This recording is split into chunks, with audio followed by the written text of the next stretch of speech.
Hello, everybody. I'm Bill Anderson, your host, and alongside me, the Shelbyville men's basketball coach, my main man, Coach Shane Young.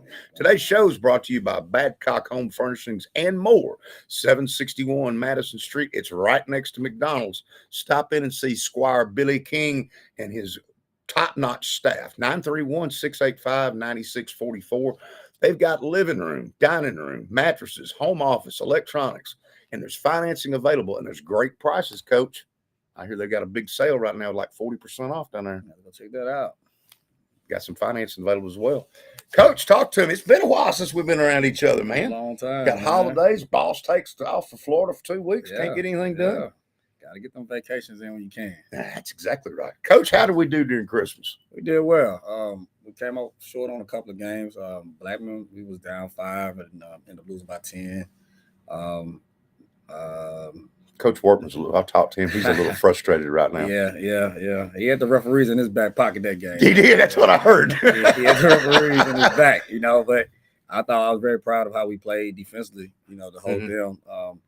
And then same thing against Page, came out really strong against Page, and being in their house on their tournament on their floor was pretty awesome. But kind of came up short against them by like 10, which is a really good Page team. Right. Against another good team. And then Dyersburg, same thing, came up short. How good's Dyersburg this year? Pretty decent. Right. I mean, they is that the same tournament? Yeah, they 11-4.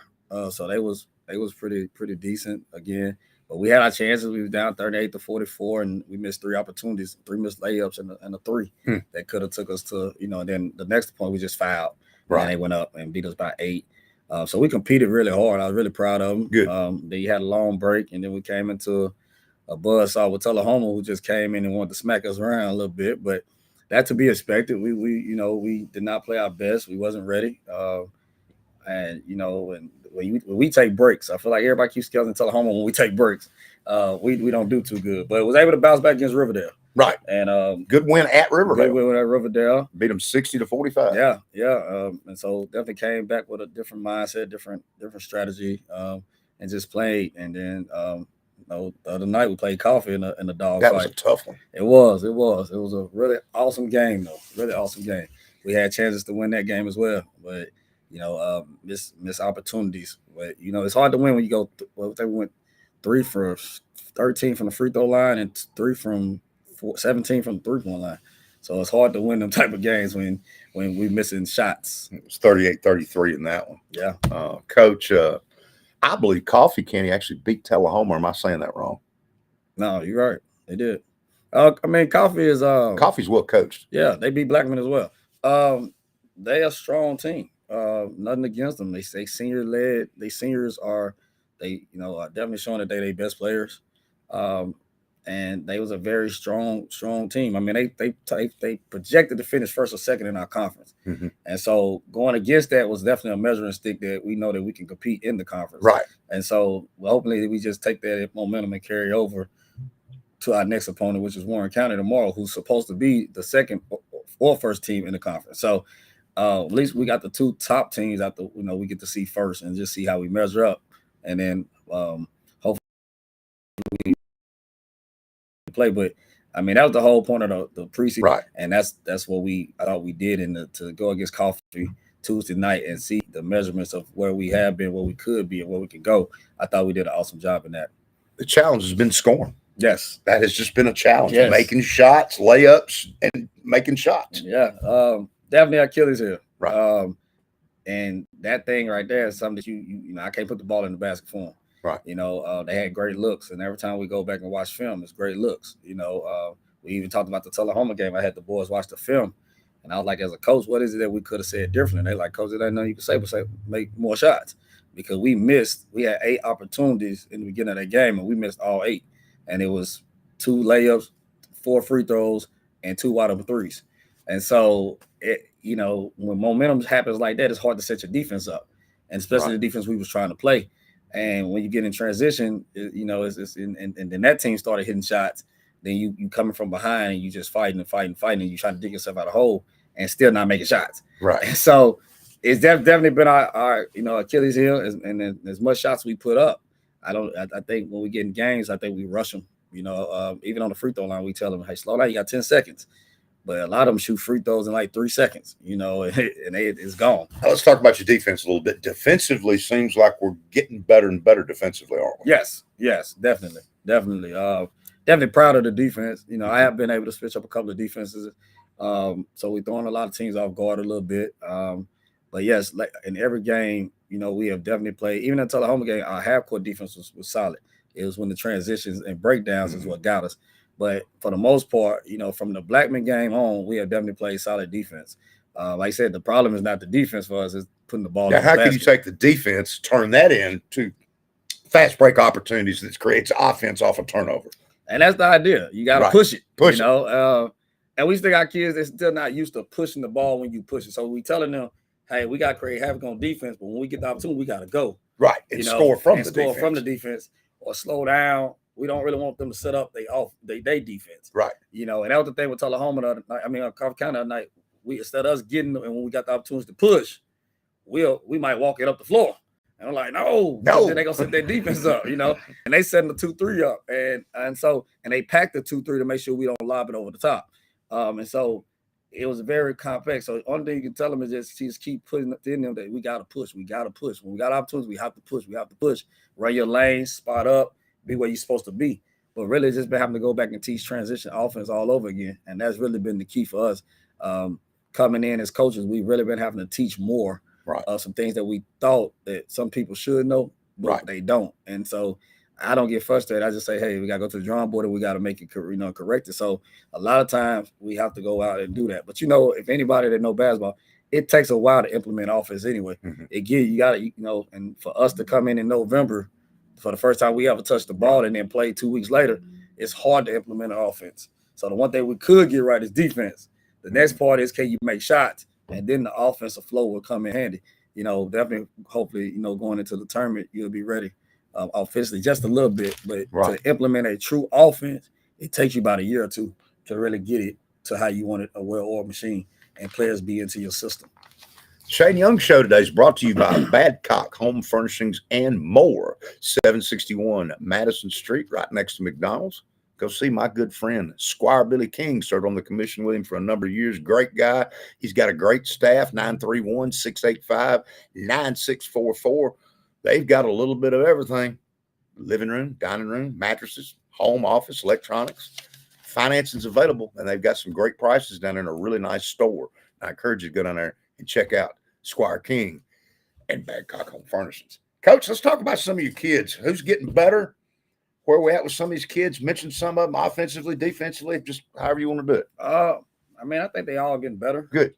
It's been a process day by day. I think the underclassmen is definitely stepping up a little bit. We had some games where the bench didn't perform as we thought they would, but in some of these bigger games, they are coming alive. Tommy Cannon, a freshman who's been starting point guard for the last 3 games, I think has stepped up. Javon Lee, who's a freshman, has been starting as well. So them two definitely. So now you're starting a couple of freshmen. We are. Okay. We started a couple of freshmen. Trice, Kyler Trice is still doing really well. Shamarian Draper is 3 games a senior that definitely coming out. He's just one of them kids that a lot of them can't guard, but just trying to instill that confidence again. He's still a first year real varsity player, and so you asking him to do a lot in one season. Big Terrence Johnson, another one, senior that's been doing good. So it's been across the board. Rocket Chandler, how's he doing? Rocket Chandler has been a defensive stopper, rebounder, but he's been kind of coming with some groin issues coming out of football. Right. So we haven't really played him a lot. There was times that we have set him out and things like that, so we can try to get him more healed. Tayshawn, of course, y'all know about Big Tayshawn. He had good games. And Page, he had 16, 8 rebounds, and 8 blocks. So definitely asserting itself differently. And then we just got Jack Condon and Mookie Johnson and Billy and Grayson. So we got a group of guys that are coming up, and really playing very well. And we just want to see them keep growing and keep getting better as they keep, developing. Zion Barnes is another one. But we also got to take care of business on and off. How's Zion doing? He's doing well. Every day it's a challenge. We again off the court, it's our biggest thing. Have you found where a lot of teams are maybe it's just coffee, but due to your athleticism, they're wanting to play the 2-3 zone against you because you are somewhat athletic. Yeah, Are you finding that people are trying to go zone on you? Yeah, and I told them that coming in the car. I said a lot Right. of teams are not going to play us man no more. I look for Warren A County lot of maybe teams do going that to play too. zone. Yeah, Tullahoma played the zone. People don't really realize that. Right. But they did. When they went into the zone is when we struggled. You know, when they played us man, we didn't struggle. But with the zone, we struggle because we don't shoot. Right. And we don't move. Because in order to bust that zone, you've got to hit that three. You got to hit shots and you got to attack hit the gaps. And so when you standing, because we don't want to move, and that's something new because you're telling people to move, and if they haven't been used to moving, it's a delayed reaction, you know. And so it's just, kind of keep going back, tell them, hey, you got to move, you got to pass, you got to cut, you got to run the offense, you got to flow, you got to get to your lanes, you got to know where you're at, see the floor, survey the floor, watch the openings, mainly attack the gaps, make the kick, and so teams are gonna play a zone because we haven't really had a somebody just bust them out of it. Even Riverdale played a zone. They didn't play a zone the first time. The second time they did. But now we shot really well at Riverdale. I think we got to get the. But if you can penetrate the zone, dish off, and you got people slashing and cutting, they'll get out of it really quick. Yes, and that's the thing. If we can get you out of it, then I feel like we have a better chance to win the game. If we can definitely make you honest, and that's what we're looking for right now. Somebody can make them honest, or at least stretch it, or where they have to maybe overload a side or shade a side or something. But it's just gonna take us to keep pushing that into them. Hey, we got to make these type of moves. We got to pass. We got to cut, and keep telling them to attack and when to attack. And sometimes we got to tell them when to shoot. I explain this to the listeners out here too. If I'm running a 2-3 zone, they remember what that is. Tell me what a matchup zone is and how it's different than a standard zone. So in a matchup, they matching up in the area. So if you got a player in that area, eventually you match up to that player. Now, once the ball leaves your area, even if the player leaves your area, it's the next player that come in your area. That's who I match up to. So if they run a down screen and that person from the down pops up, but I'm at the top of the 2-3, right, I take him and I can carry him all the way over until he maybe set the screen, and then I switch the screen. Now back in my area. And so you matching up on a person, but you're matching up on the person. How often do you see that? In high school, you see it. You used to see it a lot. I know you don't anymore. I know it was the old Lipscomb tree. You see a couple of coaches that still do it. Siegel is one of them that do it really well. They can do it. You have a couple of teams. I think Warren County will do a little bit of it. You have a couple of teams that will do it. The only thing about the matchup, though, it can bring you out sometime. And so your back is turned a little bit more than the people that's in the actual 2-3 zone. Don't catch Coach Wortman running with you. No, but he doesn't like zone. He don't like zone. He doesn't like it. He pack his line. His defense is packed in, but where he gets you is on the offensive end because he's gonna hold the ball. Right. And so he's gonna look for the right shot. Yeah. And so that makes you have to play defense longer than what you want to play, unless you can push the tempo. Let's talk about what's coming up. Friday night, we got Warren County coming in here. Yes, sir. Warren County got a pretty good ball club. They do. Really good.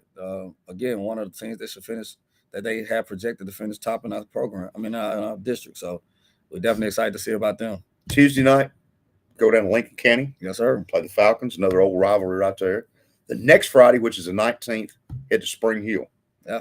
I believe Spring Hill's won a game yet. I don't think. I think they're 0-13, I believe is what I saw today. But they very, again, I don't underestimate anybody. No, you don't underestimate nobody, period. I really think everybody is able to. Spring Hill only lost to Warren County by 12. So they let me know that Spring Hill is not too far off. But Warren County beat Columbia. I saw that. Really bad, but Columbia has beaten a lot of great teams. And so I just think everybody can get a win or be beat or even win the conference. I still think it's wide open, just honestly, based on what I've seen. But again, we'll know more tomorrow of how we play against Warren County. But we'll be short a couple of our main players. So got a couple out. We got a couple out. So we're gonna have to do it again. Injury, sickness. That and then behavior and things like that, So we got discipline, you got consequence to your actions. That's right. And so we're gonna have the next man up. It's just the mentality we have. It's the next player up. But I love my team. I think they are buying into what we're trying to sell and teach them more than just the basketball part. What we want to instill outside of basketball. And a lot of them is accepting they opportunities, and they also accepting they consequences behind their actions. That's what my grandfather used to tell me. You know what it was? What's that? One cannot escape the consequence of one's own actions. No, sir. He gave me a sign years ago. It's still in my room to this day. That's what my granddaddy's saying was. Coach, good luck to you, Warren County. We need to get a W out here. We need Yes, people to come sir. out and support the Shovel Golden Eagles, and we're getting better. And it's a process. It's that we're definitely a going through. process. It's definitely a process. If you can't trust the process, and people want you to jump out here and think that they're gonna win right away, man, they have lost in the last 7 years. That's right. So it's hard to change a losing culture in 1 year. Yes, sir. We teach them how to mentally be prepared to Absolutely. be winners. And so every day it's preaching and teaching what we want to be and what we're trying to go. But we want to help the seniors go out better than they have been. Right. But we still have to understand that, the process is started. It's the steps now that we have to take to try to get it to where we want it to be. Get out and support the Golden Eagles on Friday night. Today's show brought to you by Badcock Home Furnishings and More, 761 Madison Street, right next to McDonald's, 931-685-9644. They got a whole lot more than furniture. They've got electronics. They've got outdoor stuff. They've got, I even saw where they had some, what do you call that thing that you put outside, turn it on the heater? What do you call that? Had a whole bunch of those things out there. Those pits, those fire pits. They had all sorts of stuff down there I didn't know they had. Yeah. And if they don't have it in the store, they can get it pretty quick, about anything you want. And the big thing down there is if you're a little short on money or what have you, financing is available down there at Badcock Home Furnishings. Absolutely. Go pick yourself up one. So hopefully we're going to get back on the schedule, everybody. Back on Mondays. Yeah. With the games changing. We'll do our show at this time live every Monday at 5:30. And we'll try to start. I hope this Monday will be all right. That'd be Martin Luther King Day. That's what That's it MLK. is. It is. We make it better than you. I'll tell you what, you want to do the next Thursday? Let's do Thursdays. Let's do next Thursday, and then we'll go back to Mondays. Yeah, let's do that. Plus, that'll give us the Tuesday game to talk about, too, and give us 2 games to talk about. That'd work out even better if that's all right with you, boss. Sound good. Sounds good. Sounds good. Coach, we'll do it 5:30 on Thursday, go back to Mondays. Yes, sir. The next Monday, and good luck against Warren County. Thank you so much. Hey, for Coach Shane Young, I'm Bill Anderson.